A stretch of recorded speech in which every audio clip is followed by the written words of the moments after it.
Good morning students, TMP channel में आपका स्वागत है। देखो स्टूडेंट्स, लास्ट टाइम हमने जो एक डेरिवेशन पढ़ा था कि किसी भी आवेशित चालक की सतह पर बल रुपए दाब के बारे में। आज हम पढ़ेंगे गॉस नियम का जो एप्लीकेशन है, जिसका फर्स्ट है ये आपका जो फिजिक्स का चैप्टर फर्स्ट में गॉस लॉ है, जिसमें आपके डेरिवेशन गॉस के नियम के अनुप्रयोग का पहला जो अनुप्रयोग है, एप्लीकेशन है, वो है किसी बिंदु आवेश के कारण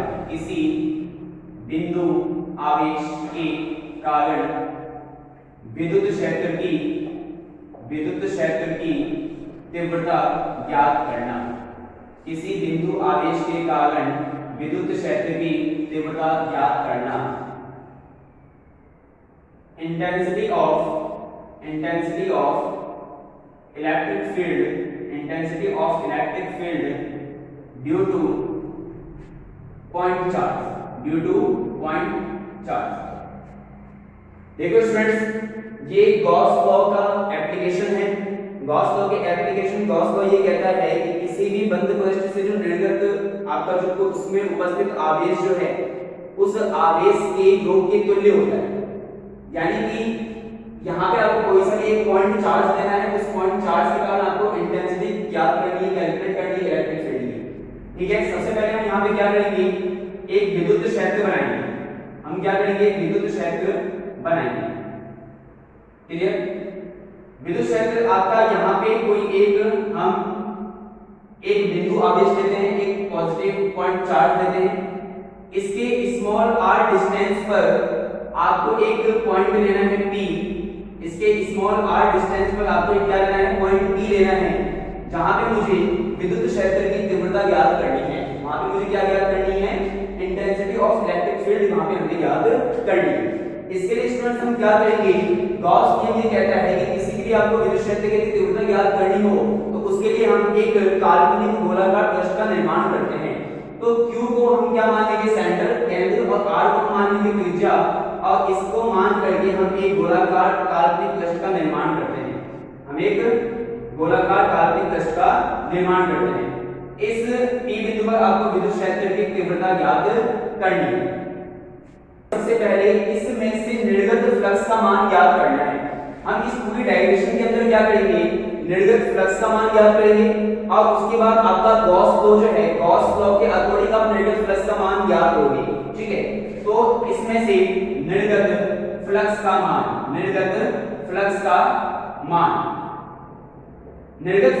यानी कि phi इज इक्वल टू ये आ जाएगा E vector dot ds vector. ये क्या आ जाएगा, E vector dot ds vector. ये जो साइन है आपका, ये आपका इंडिकेट करता है ये आपका बंद पृष्ठ है। कौन सा पृष्ठ है, ये बंद पृष्ठ है। जैसे यहां पर सदिश चीज को वेक्टर को हटाएंगे तो स्टूडेंट्स यहां पे आपका आ जाएगा E dot ds cos theta. क्या आ जाएगा, E dot ds cos theta. ठीक है, अब यहां पे थीटा की जगह दिया वैल्यू 0 हो गई, तो यहां पे आ जाएगा E डॉट ds cos 0। क्या आ जाएगा, E डॉट ds cos 0। यहां पे आपका इंटीग्रेशन में E तो आ जाएगा बाहर, अब cos 0 का मान कितना होता है, 1। cos 0 की वैल्यू कितनी होती है, 1 होती है। और यहां पे आपका आ जाएगा ds स्टूडेंट्स यहां पे क्या है, एरिया। ds क्या है, यहां पे एरिया यानी कि क्षेत्रफल है। ये आपका हमने यहां पे बताया था मैंने स्टार्टिंग में कि गॉस लॉ के अकॉर्डिंग, देखो वापस समझो इस चीज को, किसी बिंदु आवेश के कारण हमें विद्युत क्षेत्र की तीव्रता ज्ञात करनी है, intensity of electric field due to a point charge.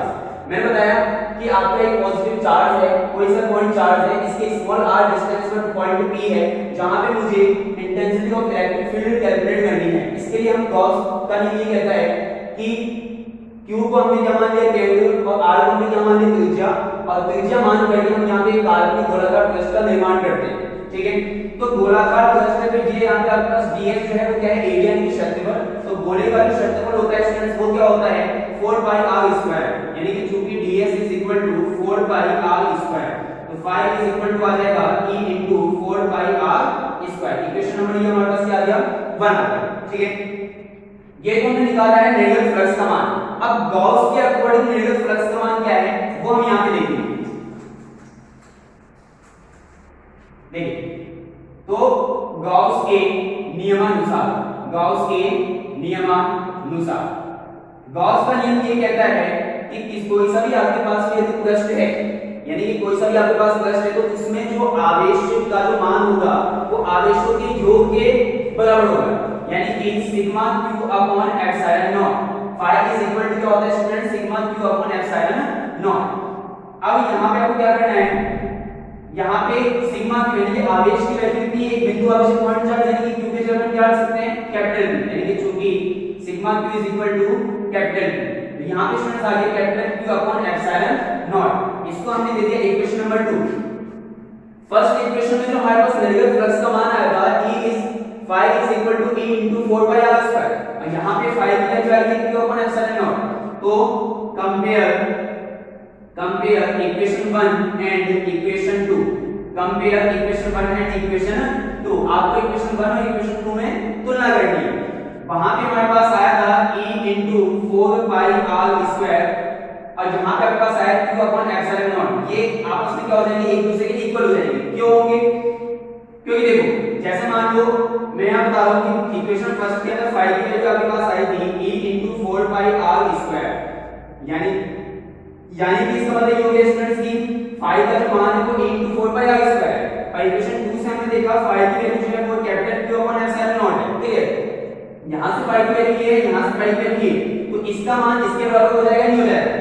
आगे बात सुनते हैं, जैसे मान लो कि x की वैल्यू 2 है, y की वैल्यू 2 है, तो x is equal to y हम लिख सकते हैं, नहीं लिख सकते। उसी टाइप से हमारे पास ये इक्वेशन हमारे पास बन गया E into 4 pi r square is equal to Q upon epsilon naught. यहाँ से हम निकाले वैल्यू, तो यहाँ पे आ जाएगा आपके पास students Q upon 4 pi r square into epsilon not. Clear? अब देखो इसको मैं किस टाइप से लिख सकता हूँ, इसको मैं लिख सकता हूँ 1 upon 4 pi epsilon naught by 4 pi r square dot epsilon naught, यानी कि ये सारी चीज एप्सिलॉन नॉट से गुना होगी। तो मैंने इस 4 pi को एप्सिलॉन नॉट को एक साथ लिख दिया into Q upon r square, Q upon r square. Clear? अब देखो इसके बाद हम क्या करते हैं स्टूडेंट, ये आपके पास आ गया 1 upon 4 pi epsilon not dot Q upon r square.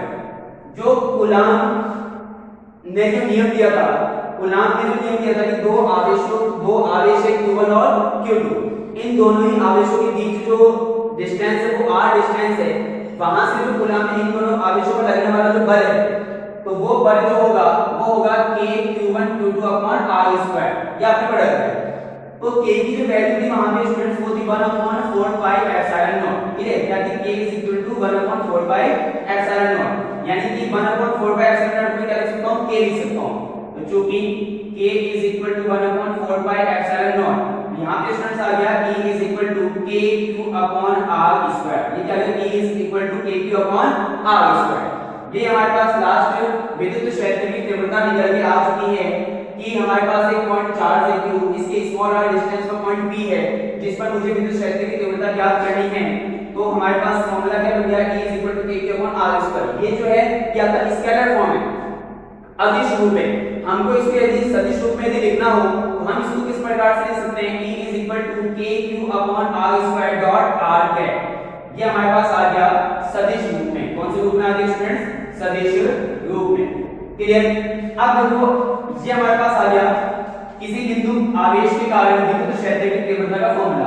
अब हमें यहाँ पे क्या करना है, हमें E और R, यानी कि E हमारे पास है विद्युत क्षेत्र की तीव्रता और R है हमारे पास में क्या, डिस्टेंस। R क्या हमारे पास डिस्टेंस, इन दोनों के बीच में हमें ग्राफ यदि प्लॉट करना है तो हम ग्राफ प्लॉट कैसे कर सकते हैं, देखो E R, जहां पे दोनों एक दूसरे की क्या है, इनवर्सली प्रोपोर्शनल है। क्या है, इनवर्सली प्रोपोर्शनल। तो इनवर्सली प्रोपोर्शनल जब होते हैं तो उसका ग्राफ जो आता है वो गिरता हुआ अच्छा ग्राफ होता है। कैसा ग्राफ प्राप्त होता है, गिरता हुआ ग्राफ प्राप्त होता है। ठीक है, यानी कि E और R के बीच में जो ग्राफ होगा, यानी कि E is inversely proportional to 1 upon r square. तो इस कंडीशन के अंदर हमारे पास जो ग्राफ है इस टाइप से मिलेगा। Clear student? तो आज की वीडियो के अंदर हमने पढ़ा किसी बिंदु आवेश के कारण विद्युत क्षेत्र की तीव्रता किस प्रकार से ज्ञात की जाती है। इसमें आपका मात्र गॉस लॉ का फॉर्मेट लगेगा। क्लियर? अगर ये वीडियो अच्छा लगे तो आप इसे सब्सक्राइब, लाइक, कमेंट्स और शेयर करना ना भूलें।